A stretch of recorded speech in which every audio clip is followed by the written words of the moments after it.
He said it like I wasn't even a person. "I don't need your opinions, Reya. Just your typing speed."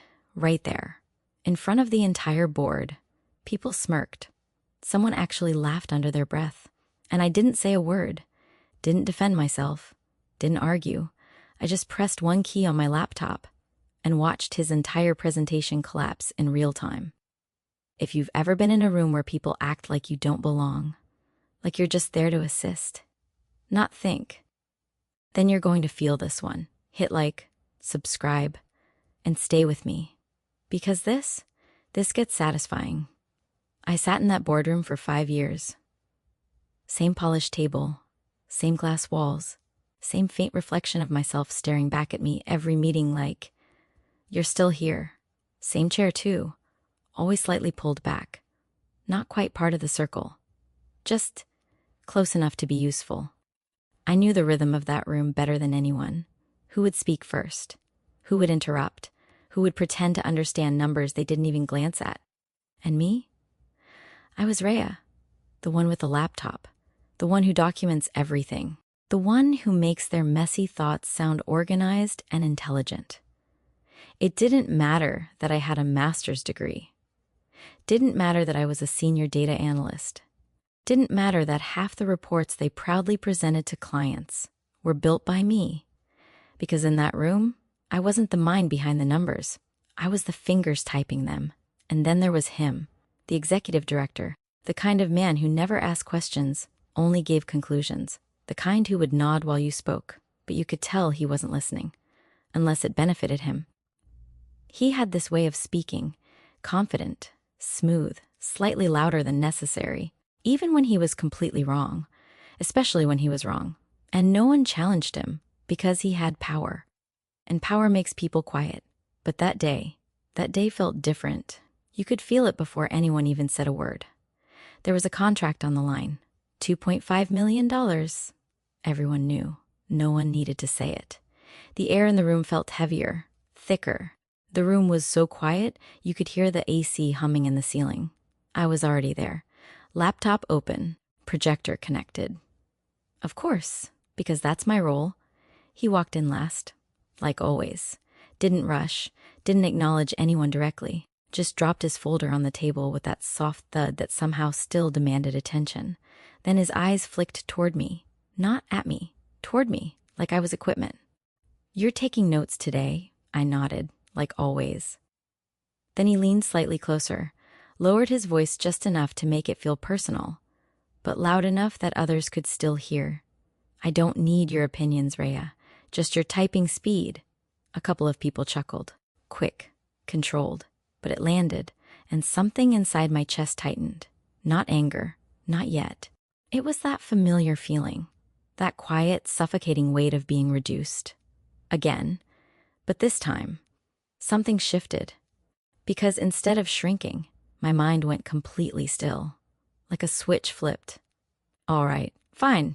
See, what they didn't know was I'd been working on something, not for revenge. Not at first. It started as frustration. Late nights, weekend hours.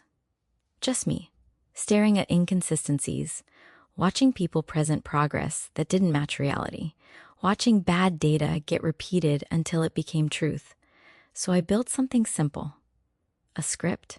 It connected our live school database to the transcription tool we used for meeting notes. So as someone spoke, it checked what they were saying against actual data. Quietly, objectively, no emotion, no bias, just truth. I never planned to use it like this, but after that comment, yeah, that's when it stopped being a project and became a decision. The meeting started. He stood at the front, confident as ever. Clicker in hand, voice steady. "Our progress has been exceptional," he said. "We're currently at around 90% completion, ahead of schedule." I looked at the screen, then at my laptop. My fingers hovered over the keyboard. Just for a second, heartbeat steady, breathing calm. Then, click. I turned it on. At first, nothing, just normal transcription. Words appearing on screen. Clean, neutral. Then, his sentence flickered, turned red, and underneath it, a small line appeared, System data shows 42% completion. Silence. Immediate. Heavy. Like the entire room just paused. He stopped mid-sentence. His eyes moved to the screen, then back to the board, then back again. "That's not right," he said, forcing a small laugh. Probably just a sync issue, but I didn't stop it. Because it wasn't a glitch. It was doing exactly what it was built to do. He continued, pushed forward. "Now, all modules have been tested and validated." Red. Again. Actual, 3 out of 7 modules completed. A shift in the room. Subtle, but real. Chairs creaked. Someone leaned forward. Another person narrowed their eyes at the screen. "Wait," one of the board members said.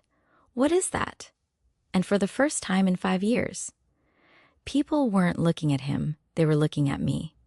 He turned slowly. His voice dropped, tight, controlled. "What is this?" And I met his eyes for just a second, then looked back at my screen.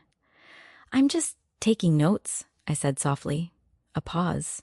Then, "Exactly what you asked for." After that, everything unraveled, not dramatically, not loudly. Worse, quietly, systematically. Every time he exaggerated. Red. Every time he stretched the truth. Flagged. Every time he tried to smooth things over. Corrected. He started talking faster, jumping ahead, skipping details, blaming outdated systems. But the tool didn't care about excuses. It just kept going, line after line, red after red. I glanced up once, and I could see it. The faint shine on his forehead, the way his collar suddenly looked too tight, the way his voice lost that effortless confidence, and started cracking at the edges. And the board? They weren't passive anymore. They were engaged, sharp, focused. How long has this data been inaccurate? Who verified these numbers? Why are we seeing this discrepancy now? Each question hit harder than the last, because there were no real answers. Not honest ones. And me? I just kept typing, calm, steady, doing my job. By the end of the meeting, the energy in the room had completely changed. No one was talking about the contract anymore. That $2.5 million deal? Put under review. People gathered their things slowly, whispering, exchanging looks. The kind that don't need words, the kind that stick. He didn't look at me, not once, just closed his folder and walked out, faster than he walked in. And for a moment, it was quiet again, but not the same kind of quiet. This one felt different, lighter. Then one of the board members stopped beside me, looked at the screen, then at me. "You built that?" I nodded. He smiled slightly, not impressed, not surprised, just acknowledging. "Yeah," he said. "Next time, you won't be taking notes." And just like that. 5 years of being invisible ended in one meeting. Here's the thing. I didn't interrupt him. I didn't argue. I didn't stand up and give some powerful speech. I just did exactly what he told me to do. No opinions, no thinking, just typing. And somehow, that was enough. Because people underestimate quiet people all the time. They think silence means weakness, that if you're not loud, you don't understand. But sometimes, silence isn't weakness. It's timing. And when the moment comes, you don't need volume. You just need proof. If this story hit a little too close to home, go ahead and hit that like button and tell me in the comments. What would you have done in that situation? Would you stay quiet? Or would you flip the switch like I did? And of course, subscribe. Because trust me, this isn't the last story where silence wins.